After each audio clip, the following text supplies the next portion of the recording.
देश के top law schools जैसे कि NLU Bangalore, NLU Hyderabad etcetera में पढ़ने का एम रख रहे हो और ये सोच रहे हो कि आखिर देश के इन टॉप लॉ स्कूल्स में हम पढ़ाई कैसे कर सकते हैं।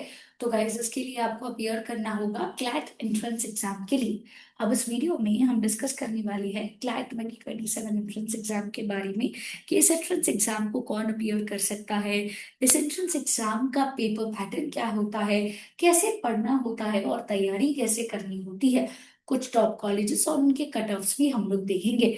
But before starting with that guys, अगर आपने चैनल को सब्सक्राइब नहीं किया है तो कर लीजिए, ताकि जैसे ही क्लैट 27 एंट्रेंस एग्जाम को लेके मैं कोई भी स्ट्रैटेजी वीडियो लेके आऊं या एग्जाम डेट्स का कोई इंपॉर्टेंट नोटिफिकेशन लेके आऊं, तो ये चीज का अपडेट आपको मिलता रहे।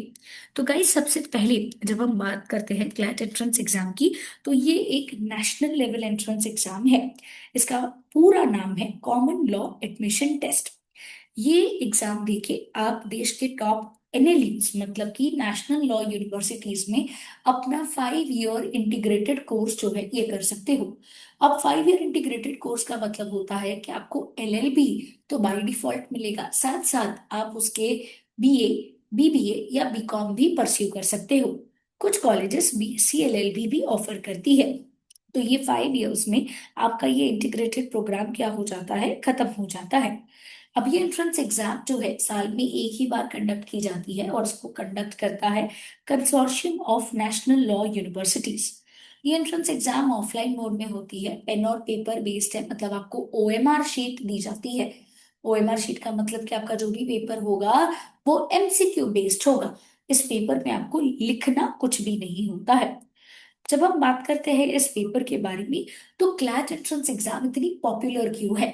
देखिए, हर साल टोटल 85,000 से ज्यादा स्टूडेंट्स इस एंट्रेंस एग्जाम के लिए अपियर करते हैं, जबकि सीट्स अवेलेबल सिर्फ 3,500 है। अब उसमें भी रिजर्वेशन है, हॉरिजॉन्टल एंड वर्टिकल। तो जनरल कैटेगरी के लिए कुछ सीट सिर्फ 1,500 है। डिस्पाइट दैट, इतनी कंपटीशन होने के बावजूद भी हर साल हमें देखने को मिलता है कि number of CLAT aspirants rise हो रहे हैं। अब ये इसीलिए क्योंकि ये अकेला नेशनल लेवल एंट्रेंस एग्जाम है जो आपको एंट्री दिलवाता है देश के top law schools, that is national law universities में। साथ ही साथ आप कुछ प्राइवेट यूनिवर्सिटीज जैसे कि NMIMS, Nirma, Galgotia, GITAM university etcetera में भी पढ़ने का मौका पा सकते हो with the CLAT score. Because NLUs और कोई स्कोर एक्सेप्ट नहीं करते हैं, ये सिंगल एंट्री पॉइंट है। इसी वजह से हमें देखने को मिलता है कि क्लैट में कंपटीशन जो है ये बहुत ज्यादा हाई है। अब सबसे पहली चीज ये आती है कि इस एंट्रेंस एग्जाम को अपीयर कौन कर सकता है। तो गाइस, एक ऐसा स्टूडेंट जिसका 12th स्टैंडर्ड कंप्लीट हो चुका है और वो जनरल कैटेगरी का है, तो इसे मिनिमम 45% होनी चाहिए। और अगर वो रिजर्वेशन कैटेगरी एससी या एसटी से बिलोंग करता है तो उसे 40% होनी चाहिए। साथ ही साथ बहुत सारे स्टूडेंट्स को इस बात को लेके कंफ्यूजन होता है कि मैम, अगर मैं आर्ट्स स्ट्रीम से हूँ, साइंस से हूँ, तो क्या मैं लॉ परस्यू कर सकता हूँ? इज इट पॉसिबल कि मैं क्लैट के लिए एलिजिबल हूँ? The answer is yes guys, आप एलिजिबल हो। इसमें कोई भी रेस्ट्रिक्शन नहीं है कि स्टूडेंट इसी स्ट्रीम का होना चाहिए या स्टूडेंट जो है प्रिसाइसली लेट अस से कि इसी पर्टिकुलर यूनिवर्सिटीज या कॉलेज से होनी चाहिए। ऐसा कुछ भी नहीं है। इनफैक्ट इसमें एज रेस्ट्रिक्शन भी नहीं है, तो चाहे स्टूडेंट का एज कुछ भी हो। सो लेट अस से अगर आप एक ऐसे स्टूडेंट हो जिसका ग्रेजुएशन कंप्लीट हो चुका है या जिसने पढ़ाई में ब्रेक लिया था, तो भी आप इस एंट्रेंस एग्जाम के लिए एलिजिबल हो।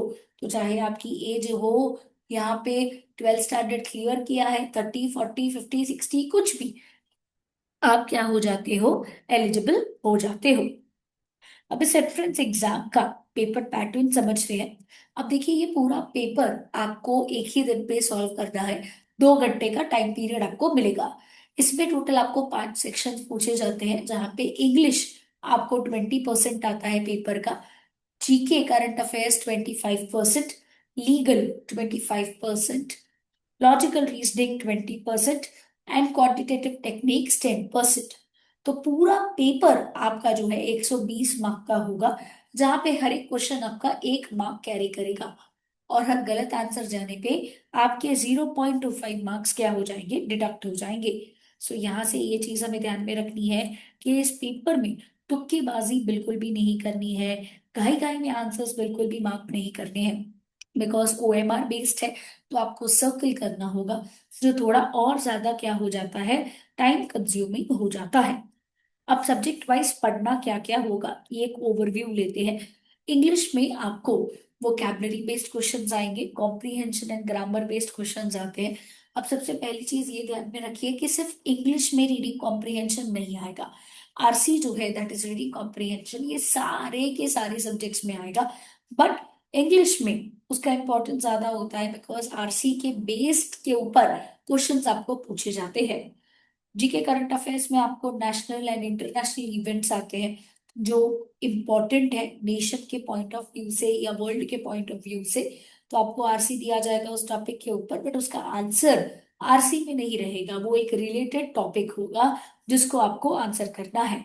स्टैटिक GK में आपको हिस्ट्री, ज्योग्राफी एंड मिसलेनियस के टॉपिक्स पढ़ने होते हैं, जिसमें आपको first in world, first in India, अलग अलग स्पोर्ट्स जैसे कि ओलंपिक्स, कॉमनवेल्थ गेम्स, अवार्ड्स जैसे कि Nobel prize, Oscars, Bharat Ratna, Padma etcetera के बारे में इंफॉर्मेशन होनी चाहिए। नेक्स्ट है लीगल रीजनिंग। अगेन ये भी RC बेस्ड ही होगा, जहां पे आपको RC में प्रिंसिपल्स लेड डाउन होंगे और फिर नीचे आपको क्वेश्चंस जो है ये पूछे जाएंगे।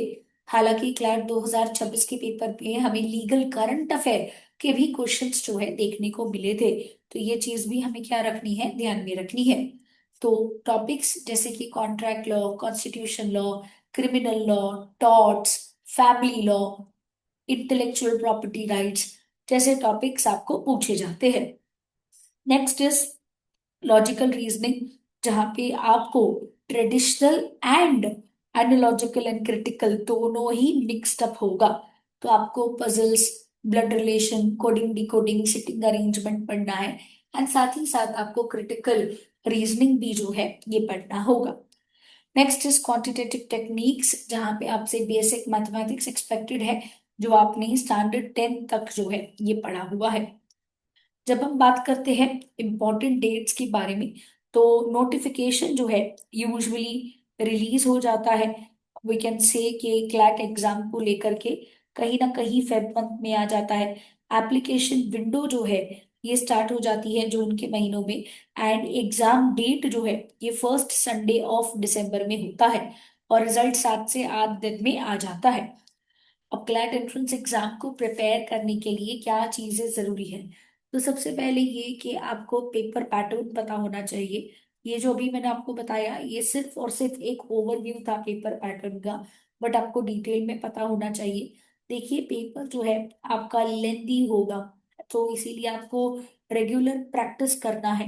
एंड ये चीज ध्यान में रखनी है कि टाइम मैनेजमेंट इन इटसेल्फ क्या हो जाएगा यहाँ पे, इम्पोर्टेंट हो जाएगा। ठीक है। And when we speak about it, तो फोकस करना होगा लीगल के कंसेप्ट्स के ऊपर, जहाँ पे ये चीज क्या हो जाएगी, इम्पोर्टेंट, क्योंकि वो टेस्ट बोलते हैं कि नहीं करेंगे, but they have been testing it. And books आपको सही पढ़ने होंगे, because it is very important कि सही सोर्सेस का आप इस्तेमाल करो, ताकि आप सही तरीके से क्या कर सको, अपनी पढ़ाई जो है ये कर सको। बहुत बार स्टूडेंट्स एक गलती कर देते हैं कि उन्हें नहीं पता होता है कि वो जो कंटेंट पढ़ रहे हैं वो रेलेवेंट है या नहीं है। तो सही बुक से पढ़ाई करनी चाहिए, and CLAT specific mock test से सॉल्व करना क्या हो जाता है, इम्पोर्टेंट हो जाता है।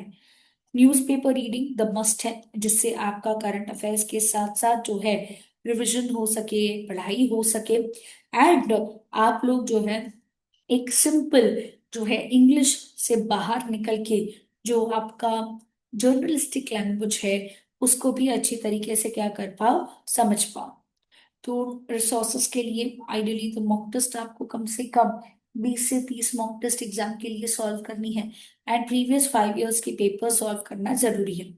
जब सही कंटेंट, सही स्ट्रैटेजी, सही गाइडेंस के साथ पढ़ाई करोगे, तो डेफिनेटली आप इन टॉप लॉ कॉलेजेस को क्या कर सकते हो, स्टार्ट कर सकते हो।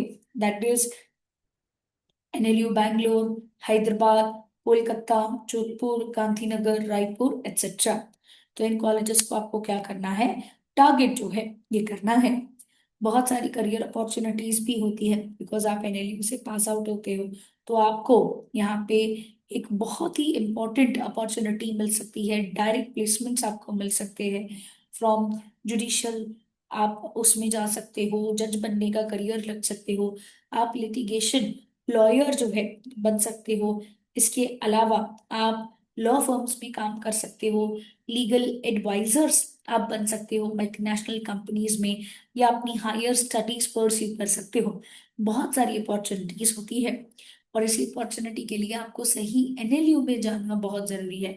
और इसी के लिए आपको आपकी पढ़ाई जल्द से जल्द स्टार्ट कर देनी है, ताकि आप डेली बेसिस पे मॉक टेस्ट को प्रैक्टिस कर सको, आपका जो रीडिंग स्पीड है ये बढ़ सके। And it is very important कि हम करंट अफेयर से अपडेटेड रहे, बिकॉज ये पूरा पेपर जो आपको आरसी में आने वाला है ये करंट अफेयर बेस्ड ही होगा। तो सही प्रैक्टिस और सही स्ट्रैटेजी के साथ आप डेफिनेटली क्लैट को क्या कर पाओगे, क्रैक कर पाओगे। और इसीलिए बी एडु केयर आपके साथ है, जहाँ पे हमारे classroom coaching centres Ghatkopar and Dombivli में है। इसके अलावा ऑनलाइन लाइव लेक्चर्स भी हैं, जहाँ पे आप घर बैठे बैठे अपने एंट्रेंस एग्जाम की तैयारी कर सकते हो। तो देरी किस बात की गाइस, फटाफट से अपनी प्रिपरेशन स्टार्ट करिए। कोई डाउट आ रहा है तो आप हमें इन नंबर्स पे कांटेक्ट कर सकते हो, या फिर नीचे कमेंट बॉक्स में मेंशन कर सकते हो।